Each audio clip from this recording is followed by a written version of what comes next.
Ooh, I could buy that. That's a bit low. Ooh, I could buy that. Oh, I need that. Definitely need that. That is definite. I'm having that. I'm having that. Oh, that. I mean, I need another camera. I need another camera. Yeah. Oh, hello everyone. Don't tell custom. Here we are then. Welcome to the Man Den. It's from the man den. It's from the man den. It's from the man den, from the man den. It's from the man den. Right, so first of all, welcome back, episode 6. Thank you all for coming back. Now, first of all, it's like I always start with an apology. So again, I'm going to apologise. Sorry. The sound quality on the first 5 episodes has been rubbish if you've been watching it on a mobile phone. Now, I've been telling you that I've been looking into the problem. I actually have been looking into the problem. The problem was I was using one of these cables. It's a 3-pin that goes into my Rode mic, which goes onto the camera, which is attached, so it records in stereo. Now, what happens is there's 2 channels. Now, when I download it, one channel goes for sound and one channel goes for music when you hear it on your phone. Now, your phone, unless it's an iPhone 7 or one of the newer phones, only has stereo mono, so it comes out of one speaker, that's all. And you've been getting the sound down, the voice down one and the music down another channel. I needed to swap them across or put them on together. So anyway, that's why you can't hear it on the iPhone. I mean, I don't know if that makes any sense to you. Doesn't really make sense to me, but I did my research. Anyway, I've now done away with that, as you'll see.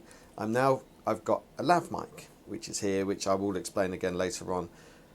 Now, again, was testing it last night in another section of this, which you'll see, and the sound is still a bit high, so I had to alter the settings in my actual camera, which I've now done. Hopefully this is fine. You can actually hear me and I'm not shouting and you don't have to turn it up too much. So apologies again. For 1 to 5 on a phone, so episode 6 you should be able to, but even on this one the sound may be up and down a bit because I didn't set the settings in the camera. Does that make sense? I hope it does. I hope it's not spoiled your thing and you're turning off from the Man Den. But and so I will carry on. So what that means is, look, we're still learning. We're learning together. You and I, we're both learning. Hopefully now I've learned more, which is great. Hopefully this lav mic is great. It sounds good. I think it works good. I think I've got the levels right in the camera. But again, let me know. Give me a call or leave a comment. I hope it is. So yeah. Another thing is, some of you might have noticed that we actually have a new logo. There's the logo. And there. there is the logo. Here. Created by Mr. Craig Anthony Kelly. Craig Anthony Kelly Designs. The guy's brilliant. I sent him over what I wanted. I talked a quick message back. He's done me 4 or 5 different things. There's a couple of things we tried. In the end, we went with the first one. I think this is the one we're going to have. And I can't tell you how grateful I am. Craig, you've done a brilliant job. So anyone, Craig Anthony Kelly, if you want anything designed, show posters, T-shirts. He's got a company called Tommy Popcorn. I don't know if you've heard that. He does T-shirt designs. He does everything. He's a very, very talented man. I thank him.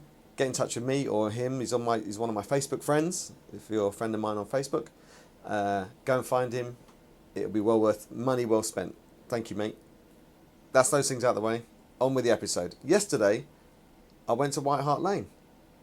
I know, I'm a Chelsea supporter. Don't hold it against me.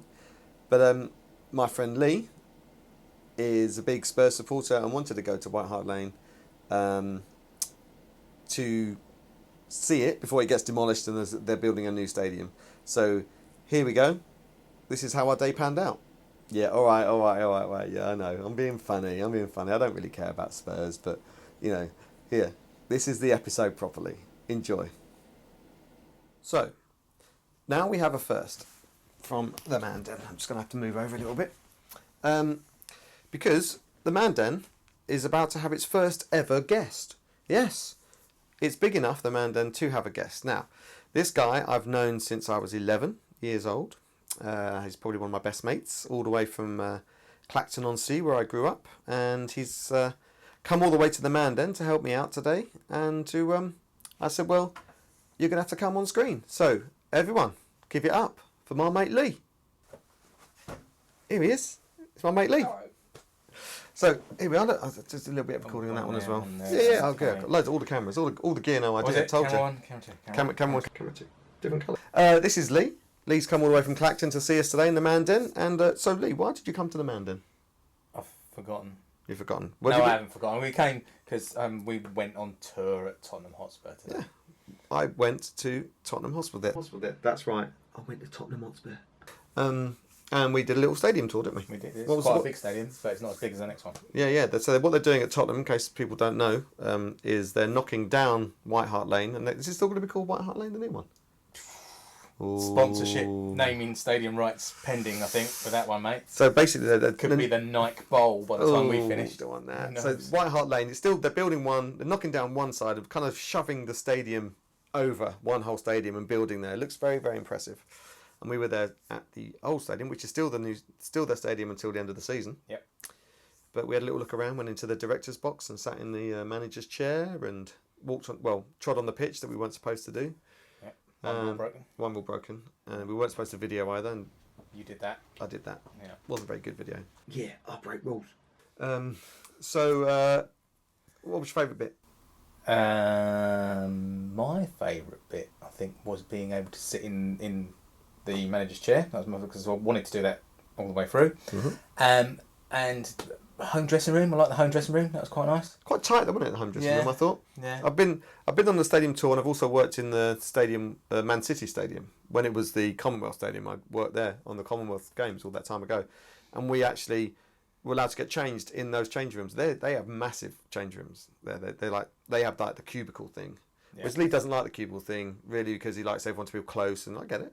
But the bloke was telling us about the away dressing room is like a waiting room. It's very, very, very sparse. It's got 4 showers, 3 toilets, and the benches and 2 hooks. Just 2 little hook, like a little W hook like this. That's all they've got to hang their clothes up on. Yep. Yeah. They had to have 5 things. What was the other thing? They had to have a hook, a bench, a shower, a toilet, and a clock. And a clock. That's it. That's all. all. The only thing you have to provide. No electric. So they don't have to supply electricity, hot water, but those 5 things the FA say they have to provide. And we didn't know that, did we? No, we didn't know that. But I have heard of other clubs that it is the away dressing room is bog standard and theirs is luxurious. Well, theirs wasn't luxurious, but they had 3 big TVs in there and a couple of whiteboards. Yeah. Also the kit room and stuff you weren't allowed to go in. We weren't allowed to go in the showers or anything, or have a look at them, or the manager's room. So it wasn't a bit bigger, but we quite enjoyed it, didn't we? Yeah. It wasn't a bad day. Then we just went up to the Salisbury, one of my local pubs just up the road, and I had a chicken katsu burger. What did you have? Fish and chips. Fish and chips, that's right, yeah, fish and chips. It was nice. Peas. Now, we're still, obviously, Lee's not drinking because he's driving, but I'm on day 24 of no drinking. I didn't specifically do dry January. I didn't even know it was a thing until someone said to me, "Yeah, are you doing dry January?" I didn't know. I had no idea I was doing it, and then I just wanted to stop because I went to the doctors, Lee. I've not told you this. I went to the doctors because you get this thing when you're over 45. Have you had yours? Yeah. Where the doctor sends you, did you send you a text? My doctor sends me a text saying you're over 40. Got a letter. You got a letter. Oh, you got a letter. He's collecting a bit of ball backward. We got I got a text saying, "Can you come in? You're over 45 now. We need to check." So I kind of had to see her about something else. So I went and told her, and she kind of did my blood pressure, and she actually got down to talking about how much I actually drink. And I said, "Obviously, you want me to be truthful." She went, "Well, there's no point if you're not." So I said, and I told her exactly how much I drank, and then she said, "Well, that's going to have to stop, isn't it?" And so I was like, I didn't realise. Then we worked out how much I drank, and she said, "Yeah, that's kind of almost double what they recommend." And I was like, "Double?" But I'm only having a 2 or 3 a night. Yeah. So anyway, she said, "Stop." So I decided that I'm going to stop. The next drink I'm going to have is on the plane going to Singapore. And I've done really well. Not that I'm an alcoholic, but I've done really well, and I don't really miss it. The day I hurt my calf muscle, I could have done with a drink that night, but apart from that, I've been really good. So, and so I do take it on board. I'm going to have to cut down. I can't see me losing any weight, so it can't be the alcohol that puts on any weight. But anyway, yeah, I did that, and they did it at 40 in Clacton, mate, just because we're obviously at the seaside bored. Right. Oh, 40. 40, I've got mine. Yeah. So I haven't had one for a while. Wow, 45.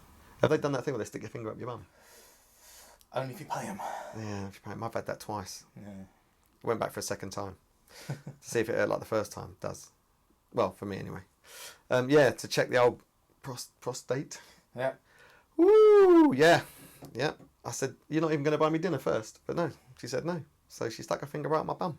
Okay. Not pleasant. Mine was a bloke. Well, you had a bloke? Yeah. Ooh.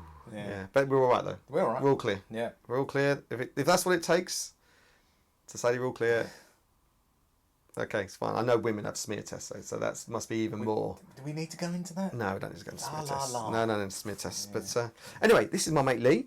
He's come to say hello, and it's been all right, isn't it? That was, yeah. Episode, you're going to be in episode 6.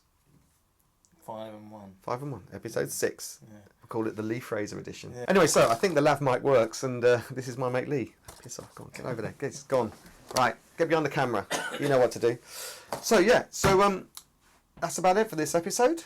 I think there may be some more coming, but Montage pictures, video. the pictures and the video will be on there. Don't forget, when you watch this, subscribe, like it, share it.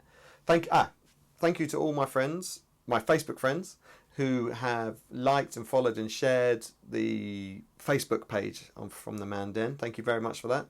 I was just hoping for 100 likes, and I've got over 250. So I'm really happy with that. Thank you so much. Spread the word. It's just me in the den and my mate Lee, and we'll see you next time. Boom.